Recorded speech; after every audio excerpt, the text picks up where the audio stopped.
more than a year sailing and exploring Eastern Caribbean, it was time for us to move on. On the last day in January, we set the sail and course for the ABC Islands. It's a distance of about 470 nautical miles southwest of Martinique.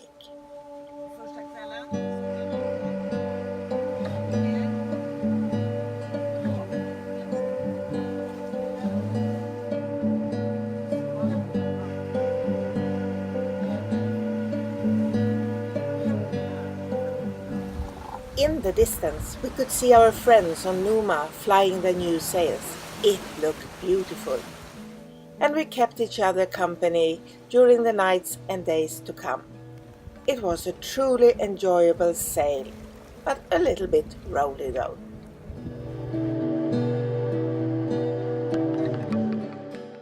Not only Numa was keeping us company, but also the dolphins. They came to Ultimo at several occasions during the sail, and we enjoyed the show they put up for us.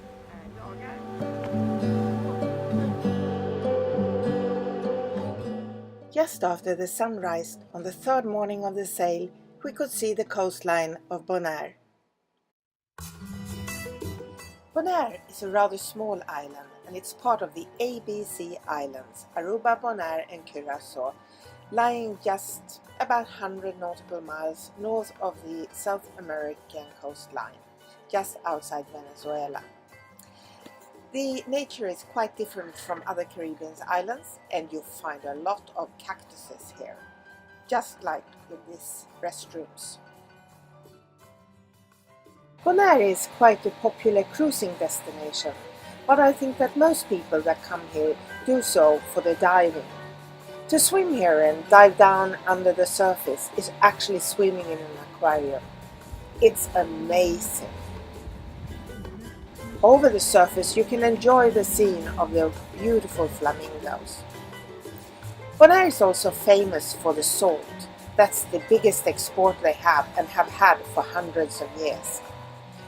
Back in history, it was the women who carried the heavy load of salt on their heads on board the ships. The loading locations were divided into different colors, such as the red, yellow or blue area. The ship could see the high pyramid-shaped marks from the sea, which indicated their loading location. Everything in that place was painted in a certain color. Even the little slave houses that were unimaginably small was in the same color.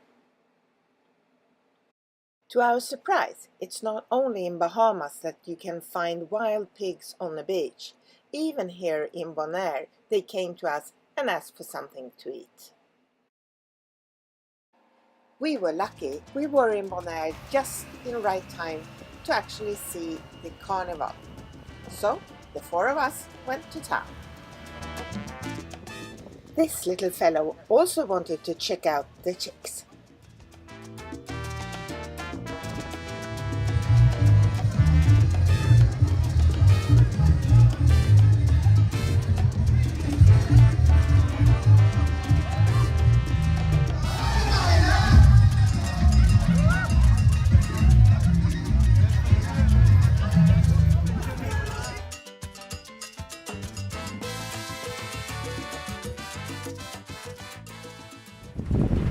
After spending almost 2 weeks in Bonaire, waiting for the wind to die down a little bit, the day came when we could make the crossing more comfortably, even though it was a bit rolly. We found the entrance to the Bay of Spanish Waters, and we entered into the lagoon that was very sheltered and protected and absolutely calm waters. Santa Barbara Estate got a beautiful marina, but it's a bit far away from everything, so we rented cars so we could easily go around the island. As always, when arriving in a new country or a new island, we had to go to Customs and Immigration in Wilhelmstad, Curaçao, to do the clearance. Wilhelmstad is the capital of Curaçao, and Curaçao is an independent part of the Netherlands. You can find almost anything that you really need or want here, and we quite liked it here. even if this spot was a bit touristic. Every day, 2-3 cruise ships arrive in this part of Wilhelmstad, Curacao, every day. But you can also find other parts in Wilhelmstad that are more genuine with the locals, which we found very nice.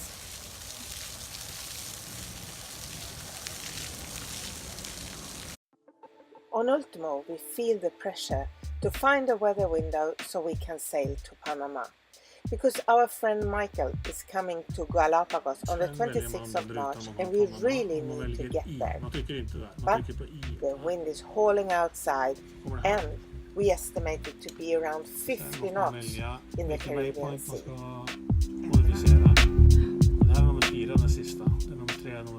So we decided to try to be cool and just wait.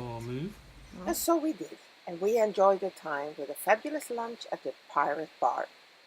We spent a lot of time together with Numa now, and we also had a wonderful farewell dinner. Well, on the 23rd, the Friday, the weather window showed up, and we untied the lines and set off for Panama.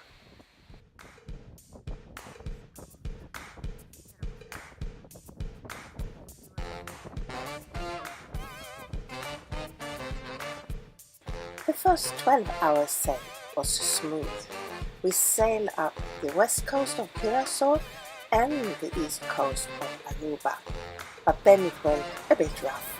We got a lot of wind and big waves over 3 meters right on the beach. Well, do I have to tell you, we didn't feel that comfortable at the moment. But you know what? Everything comes to an end, and we had a very fast and nice sail towards the rest of Panama. Second night, we reached the waypoint where it was time for us to tack south. So Connor went on deck and started the work of changing the sails and to put up the spinnaker boom. It all went very well, even if it was extremely rolly, which you can't see here.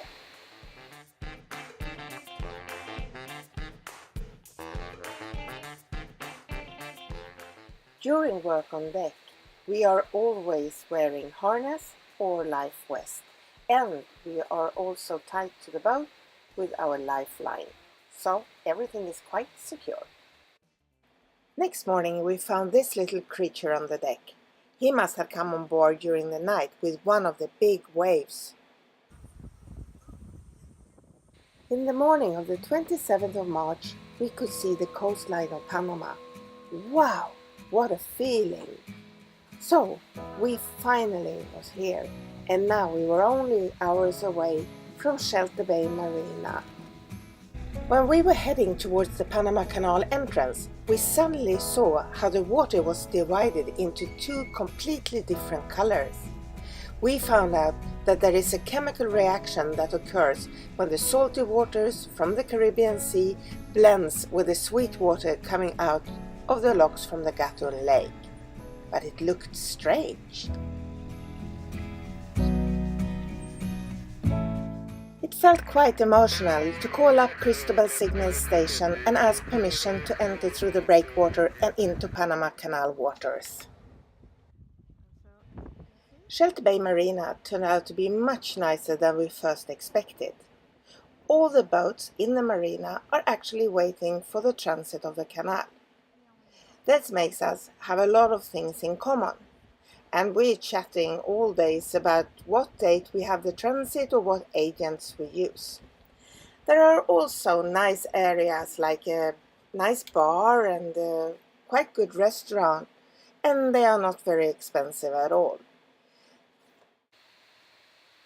The marina also offered the sailors a very nice social area where we could have barbecue, which we had all Scandinavians together one night. So here you see Christine. She's a young female skipper of her own boat, Jovial, who sailed all the way from Norway. When you look up the trees in the marina, you here and there find the sloth hanging. Very charming little animals.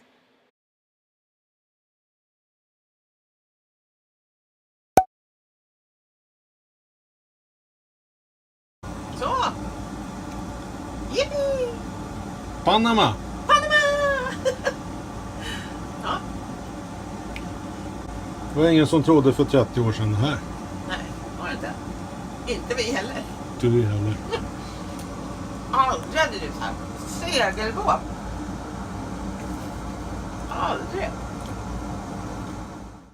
Next morning, a very nice man from the Canal company showed up. It was time to measure Ultimo and prepare her for the canal transit.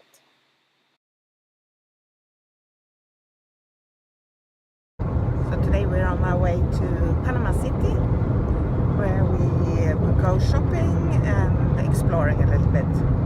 So we have like a 2 hours ride with a taxi from Shelter Bay Marina in Cologne and up to Panama City. So looking forward to that.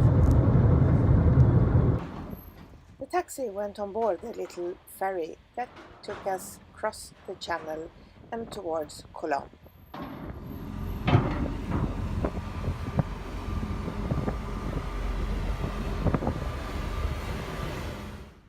Cologne is the second largest city in Panama. Roy Bravo, our agent, was awaiting us in Cologne with our passport and papers from immigration. We needed these before we could get into Panama City if we would be stopped. When the taxi drove into Cologne, it was absolutely clear for us that this was not a neighborhood that we would take a stroll in. A week later, there was a big riot here and the police had to flee the street. But we were safe.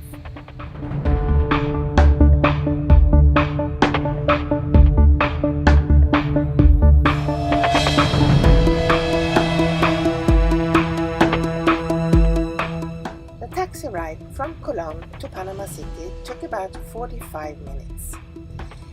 We needed to do some initial shopping, so we went to the huge mall called Albrook Mall, and here you can find whatever you have a need for, like some guns perhaps, right over the disc. No wonder they have some problems here. The shopping was quickly done, and we set off for the Panama Canal Museum. The Panama Canal is 80 kilometers long, and it goes from the Pacific to the Caribbean Sea on the Atlantic side. It was opened up the first time 15th of August 1914. This was a workplace from hell. 27,600 people actually died during the construction work, mainly because of malaria and the yellow fever. Every year, 12 to 15,000 ships transit the Panama Canal. We feel excited about the fact that soon it will be Ultimo and us that transiting the canal and going through the locks. On our return to find our taxi cab, well, we saw a lot of warning signs for the crocodiles. Wow, I'm happy I don't have to pick up my car here after dark. Shelter Bay Marina is located on the previous Fort Sherman, the former United States Army base in Panama. It was a primary defense base for the Caribbean sector of the canal and was also the center for the US jungle warfare training for some time. Its Pacific side partner was Fort Amador. Both bases were turned over to Panama in 1999. After the American left the base, well, there is no more maintenance of the roads as you can see here, or the building. It all lies more or less in ruins now. Panamanian military have a presence in the area, and to get into Shelter Bay Marina you have to pass through a gate with heavily armed military. So we have spent a couple of days now in Shelter Bay here in Panama in Cologne, and we're preparing. This morning we got a notice saying that we could leave tomorrow, but then unfortunately we got a new message just like 2 hours later saying that the advisor had called himself sick for tomorrow. So we have to stay here in the marina another few days. A little later, we were told again that we could go the next day, and I had to start preparing all the food for the advisor, for us, and for the line handlers. The 7th of March, 1:30 in the afternoon, Alan, Christian, and Oscar, 3 young Panamanians, came to us as line handlers, and we motored down to the flats, the big anchorage area outside Colón, to pick up our advisor, Francisco. Wow, excitement was in the air, and we started to transit the Panama Canal. When you go through the locks in the canal, you have to be rafted up with other sailboats. Today we were only 2 boats. It was Ultimo and Lucy, a New Zealand yacht with Mike on board, a really nice bloke.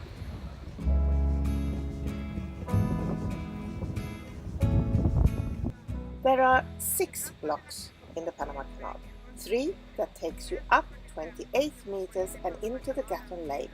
Then you motor across the lake, and then you go into 3 locks that take you down to the Pacific side. Now we were ready to enter the first lock to go up 9 meters. The water rises about 1 meter per minute. The first 3 locks went very well, and late in the afternoon we were in Gatton Lake. We tied on to this big red buoy, both Lucy and Ultimo, and the advisors left the boats with the pilot boat. The line handlers, they stayed on board with us. We had dinner together and they slept on board. I think they enjoyed it because we could hear them giggling a long time into the night. Next morning the pilots came back and we started motoring across the Gatton Lake, and we saw a lot of big ships. And then it was time for us, after a couple of hours, to go into the 3 locks that would take us down to the Pacific side. The last 3 locks went smoothly and like a dance, and we were out in the Pacific before we even know it. We went directly for Balboa Yacht Club, where a taxi boat came and picked up our 3 line handlers and all the equipment, big fenders and the long lines. We motored towards Playita Marina, and we passed this fantastic Bio Museum, and what a skyline Panama City's got. The first morning in Panama, we took a taxi and went into Panama City to check it out. Wow, what a difference in comparison with Colón on the other side of the canal. Well, this side had surely attracted a lot of money.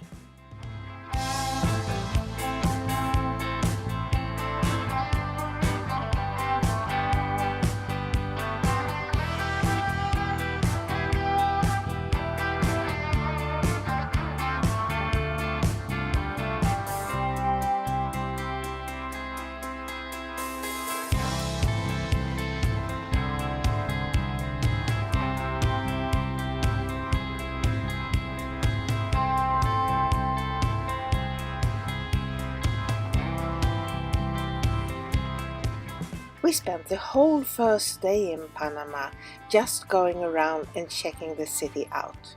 There was a lot of nice places like the old city where we had a lunch.